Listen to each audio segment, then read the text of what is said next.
안녕하세요. 새벽입니다. 지난번 영상에서 제가 간헐적 단식을 그만두기로 한 이유에 대해서 설명을 드리기로 했었는데요.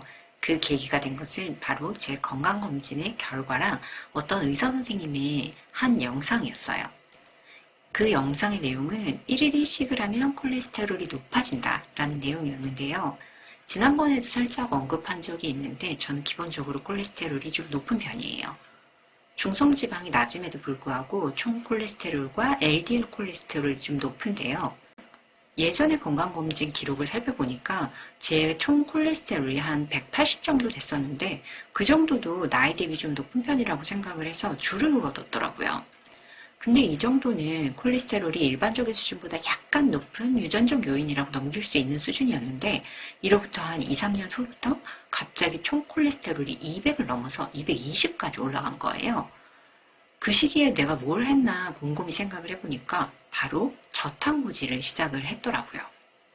당시에도 저탄고지를 했더니 콜레스테롤 수치가 높아졌다라는 후기를 많이 보기는 했지만 상관없다, 신경 안 써도 된다라고 하는 기능의학 선생님들 말만 믿고 저도 그대로 유지를 했었고 저탄고지를 잠깐 하지 않는 시기에도 기본적으로 탄수화물에 대한 거부감이 생긴 후라서 저탄수 시기는 계속 유지하게 되더라고요. 그랬더니 콜레스테롤 수치가 계속 올라갔고 급기야 작년에는 260대로 갑자기 훅 뛰었어요. 작년에는 바로 제가 그 의사 선생님이 언급을 했던 1일 1식을 했던 시기였거든요. 다이어트를 하면서 1일 1식과 공복유산소를 병행을 해서 살을 뺐었고 그 덕에 중성지방이 전년 대비 훨씬 낮아졌음에도 불구하고 콜레스테롤 수치가 급상승을 한 거예요. 결국 사람에 따라서 다르겠지만 저한테는 적어도 저탄고지와 간헐적 단식이 콜레스테롤 수치를 높인 것만은 사실인 것 같아요. 작년에 진행했던 1일 1식이 끝난 후에도 20대 4나 18대 6 그리고 최근에는 격일 단식까지도 했었는데 그래서 그런지 올해도 똑같이 총콜 260대로 나오더라고요. 그리고 저탄고지를 하면 케톤체가 생성이 되는데 그게 간에서 대사되기 때문에 간에 부담을 준다라는 얘기를 들은 적이 있어요. 그래서인지 작년에 제 간에 물혹이 발견됐어요. 그리고 올해는 그게 약간 더 커지면서 계속 추적 검사하라는 얘기를 들었고요. 단식을 했잖아요. 그러다 보니까 자꾸 굶었다 먹었다를 반복을 해서 그런지 올해는 심지어 위에까지 용종이 생긴 거예요. 다행히 수술할 정도는 아니기는 했지만 추적검사가 필요한 항목으로 또 추가가 되었어요.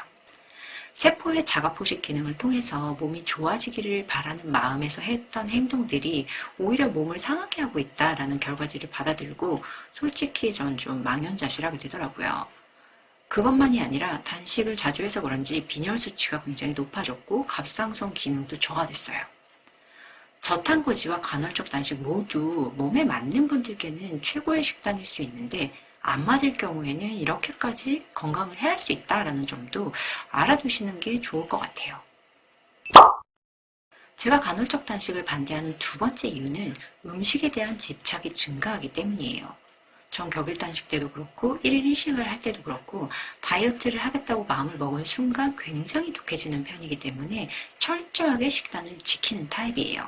그런데 간헐적 단식을 하면 시간을 정해놓고 먹기 때문에 이 시간에 먹지 않으면 긴 시간 동안 못 먹는다는 생각이 들면서 하나라도 더 먹어두려는 습성이 자연스럽게 생기더라고요.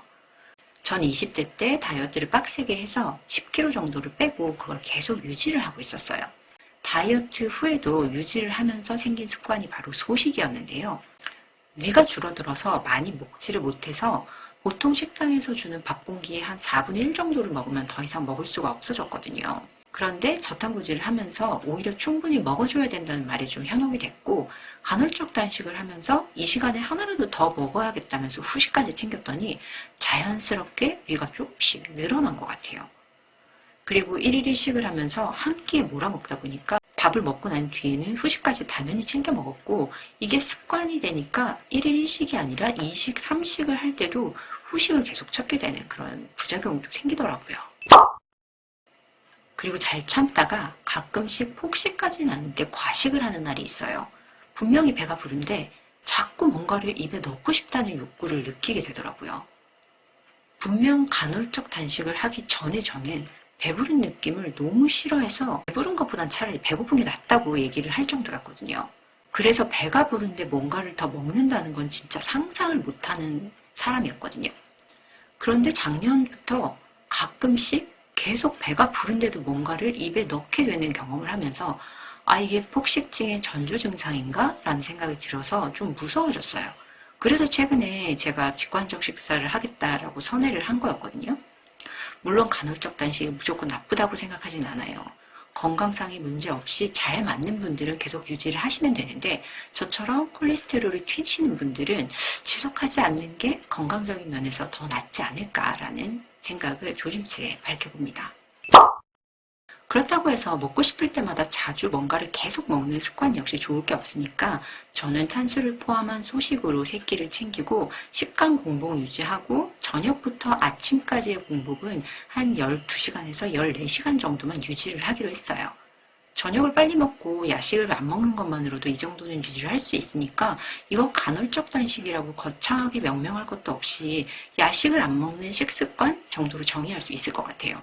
그래서 전 요즘 곤약볶음밥을 먹고 있는데 간만에 밥을 먹으니까 식곤증이 어마어마하게 몰려오더라고요. 과자나 빵 같은 건 가끔씩은 먹었으니까 아예 탄수를 안 먹고 살았다고는 할 수는 없는데 쌀을 먹는 건 진짜 오랜만이거든요. 그리고 이렇게 병적으로 쌀을 피하는 것도 일종의 식이 강박이라는 생각이 들었어요. 뭐든 강박 없이 소식하고 운동하는 게 가장 건강한 생활 습관이라는 마음으로 소식 3끼 도전해보고 이를 통해서 몸이 어떻게 변화하는지를 확인을 해보려고 합니다. 뭐든 가리지 않고 간식도 먹되 조금씩만 먹는 직관적 식사를 기반으로 3끼 혹은 배가 부르면 2끼를 소식으로 먹고 야식을 먹지 않는 식단을 유지한 후에 3개월 정도 후에 다시 피검사를 해서 콜레스테롤 수치를 한번 확인을 해보려고 해요. 그 과정도 함께 해주셨으면 좋겠습니다. 여러분들도 건강한 다이어트 하시기 바라요.